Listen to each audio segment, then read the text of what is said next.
বসন্তকালত ফুলা এইজোপা খুব ধুনীয়া ফুল।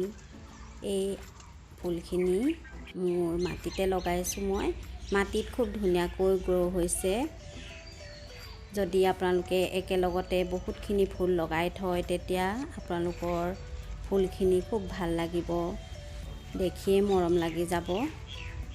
বহু দিনলৈকে এই ফুল ফুলি থাকে, খুব ধুনীয়া লাগে দেখিবলৈ।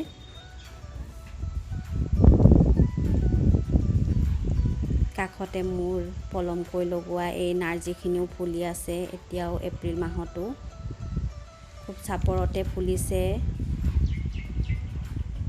খুব মৰম লগা এই ফুলবিধ। হেল্ল' এভৰিৱান, মই আজি আপোনালোকলৈ আকৌ এটা ফুলৰ ভিডিঅ' লৈ আহিছোঁ।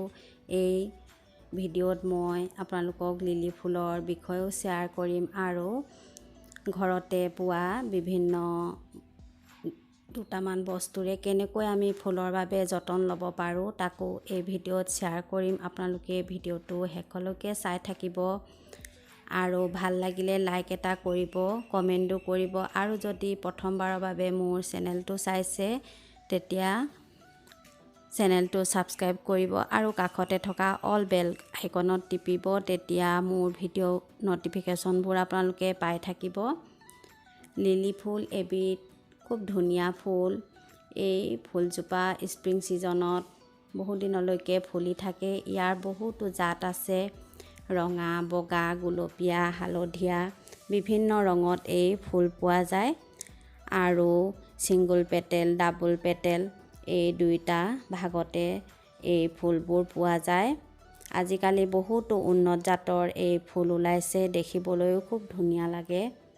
যদি আপোনালোকে টাবত লগাই এই ফুলবিধ আপোনালোকে ঘৰৰ যিকোনো ঠাইতে ৰাখি থ'ব পাৰিব, দেখিবলৈও ভাল লাগে।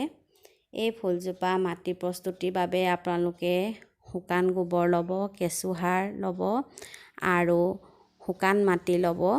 বালি অৱশ্যে নিদিলেও হয়, অলপমান কক'পিট দিব, তেতিয়া আপোনালোকৰ ফুলজোপা খুব ধুনীয়া হ'ব। আৰু যদি আপোনালোকে পাৰে অকণমান বন মিল দিব, তেতিয়া আপোনালোকৰ ফুলজোপা আৰু ধুনীয়া হ'ব, দেখিলেই মৰম লগা হ'ব। ফুলবোৰ চালে চাই থাকোঁ যেন লাগিব। এই ফুলবিধ বা যিকোনো ফুলতে আপোনালোকে বন মিল দিব পাৰে। আমাৰ শৰীৰক যেনেকৈ বিভিন্ন ভিটামিনৰ প্ৰয়োজন হয়, তেনেকৈ এই ফুলবোৰকো বিভিন্ন ধৰণৰ সাৰৰ প্ৰয়োজন হয়। সেইবাবে আমি এই সাৰবোৰ প্ৰয়োগ কৰি থাকিব লাগে। পানী দিয়াৰ ক্ষেত্ৰতো আপোনালোকে ৰাতিপুৱা গধূলি অলপ অলপ দি থাকিলেই হয়, খুব ধুনীয়াকৈ ফুলিব।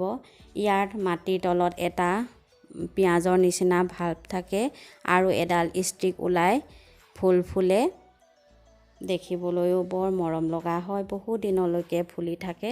আপোনালোকে ঘৰতে তৈয়াৰ কৰা এইবিধ সাৰ ফুলৰ বাবে প্ৰয়োগ কৰিব পাৰিব।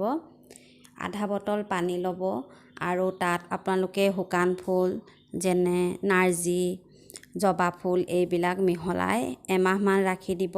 মোৰ প্ৰায় এমাহমান হৈছে আৰু সেই পানীখিনি আপোনালোকে প্ৰতিজোপা ফুলতে এনেদৰে দিবচোন, খুব ধুনীয়া ৰিজাল্ট পাব। আপোনালোকে এনেদৰে এইবিলাক সাৰ প্ৰয়োগ কৰিলে ৰাসায়নিক সাৰ প্ৰয়োগ নকৰিলেও হয়। মোৰ আগৰ এটা ভিডিঅ' আছে লিকুইড সাৰৰ ওপৰত, মই কেনেদৰে তৈয়াৰ কৰিছিলোঁ, সেইটো আপোনালোকে চাই ল'ব। খুব সুন্দৰ ফল লাভ কৰিব। ৰাসায়নিক সাৰ নিদিলেও হয়, ৰাসায়নিক সাৰে মাটি যিহেতু বেয়া কৰি পেলায় সেইটো সকলোৱে জানে। সেইবাবে আমি এনে সাৰ প্ৰয়োগ কৰিব লাগে, তেতিয়া ফুলজোপা খুব ধুনীয়া হ'ব। একেবাৰে সহজ, আপোনালোকে এনেদৰে তৈয়াৰ কৰি ল'ব এটা বটলত আৰু এইখিনি আপোনালোকে বহু দিনলৈকে ৰাখি থ'ব পাৰিব।